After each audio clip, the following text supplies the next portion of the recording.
o professor Otávio de Toledo Nóbrega. Como vai, professor? Muito bem, e igualmente de bem com a vida. Muito obrigado pelo convite, Cris. Estou à disposição. Nós que agradecemos a sua participação e de imediato eu lhe faço uma pergunta. A pessoa sonha, sonha, sonha com a aposentadoria e quando se aposenta, às vezes ela simplesmente passa a viver circunscrita aos seus aposentos. Qual a sua opinião? A gente sabe, né, que a vida é feita de fases e ciclos, Cris. Não causa surpresa a ninguém que à medida que a gente passa de um ciclo ou de uma fase para outra, a gente vem a ter desafios. Isso é notório ao longo da vida.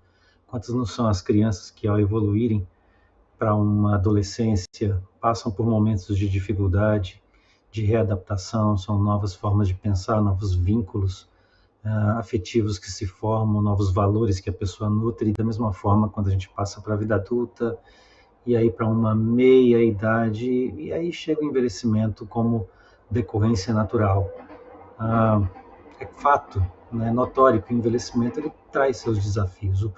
Ninguém está aqui para diminuir a importância ou não, ou desconsiderar que o corpo muda. Não, o corpo muda, as prioridades mudam, os vínculos mudam, muita coisa se transforma e a saída do mercado de trabalho costuma ser um evento bem impactante, podendo sim provocar sentimentos difíceis que podem vir desde uma perda de uma identidade, a pessoa sempre se identificou, imagina, ao longo de décadas de vida com uma profissão e de repente não tem mais aquela identidade sobre a qual se apoiar, o que pode trazer sentimentos de inutilidade, até uma ansiedade, uma depressão. A gente não ignora isso.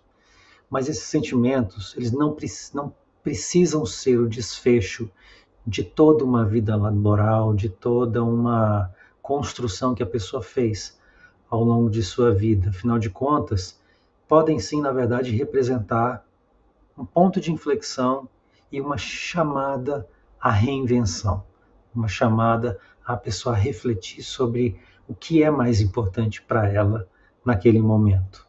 Porque se a pessoa sempre teve um hábito, um gosto, uma predileção por artes, por leitura, por se capacitar, por um esporte, por uma participação mais efetiva na sua família ou na sociedade, na comunidade em que ela está inserida, talvez esse seja o ensejo, seja a porta aberta para que a pessoa possa fazer isso com mais dedicação e com mais primazia. Eu mesmo particularmente não vejo a hora, né, de poder ter tempos mais livres, mais libertos na minha própria vida para me dedicar à leitura. Sempre fui um leitor contumaz e vejo essa minha capacidade hoje de ler, de me aprofundar em obras de certos autores que eu admiro muito, pelo simples fato de que a vida laboral me impede de ter esse tempo todo.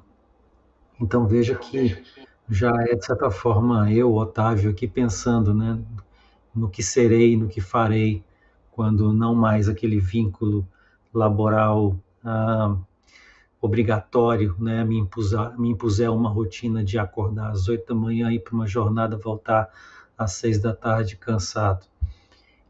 Penso em me dedicar dessa forma, mas não digo que essa fórmula ela é mágica e serviria para todos.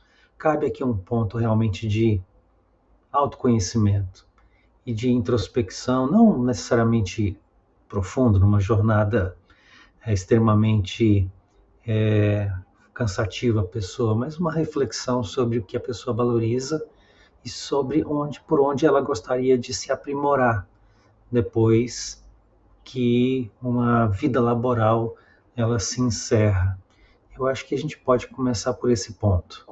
Professor, o presidente Afonso quer fazer uma colocação. Não, o Otávio levanta uma questão que é muito interessante, que significa uma mudança social. Nós hoje somos uma sociedade, como ele diz, em que eu vivo esperando me aposentar para poder fazer aquilo que eu quero, para ter tempo para fazer aquilo que eu quero. Nós temos que começar a mudar essa visão de que eu passo 30, 40 anos só me dedicando ao trabalho e esperando me aposentar para poder fazer o que eu quero. Nós temos que ter um formato de sociedade em que eu possa, ao mesmo tempo que eu trabalho, desenvolver as minhas coisas. Se eu sou escritor, eu posso ter tempo de escrever. Se eu sou pintor, eu gosto de ter tempo de pintar. Então, é uma mudança social extremamente importante, porque senão gera o que ele falou, e isso, inclusive, é motivo do meu artigo no próximo livro, do Metamorfose, que eu chamo do caminho para as pessoas que resolvem atentar contra a vida. O primeiro deles é a aposentadoria, que é o senso de inutilidade que se gera com a aposentadoria. Por quê? Porque eu passo 40 anos esperando o tempo para produzir aquilo que eu quero e quando eu vejo, eu já mudei, eu não quero mais aquilo, eu me sinto um vazio. Sim, porque eu não desenvolvi ao longo dessa etapa. E vamos, então, voltar ao tema pela seguinte ótica. Mas quem acabou de se aposentar ou quem está aposentado, o que ele pode fazer para não ficar circunscrito a essa nova situação? Quem se preparou, ótimo. E quem não se preparou, o que faz, professor? Perfeito. A provocação feita pelo Dr. Afonso é pertinente muito, muito demais da conta. No seguinte sentido, a gente vive num país em que a gente tem a desigualdade social quase como uma marca registrada nossa. Brasil, venhamos e convenhamos que nós não estamos falando de um país, estamos falando de diversos países em um só.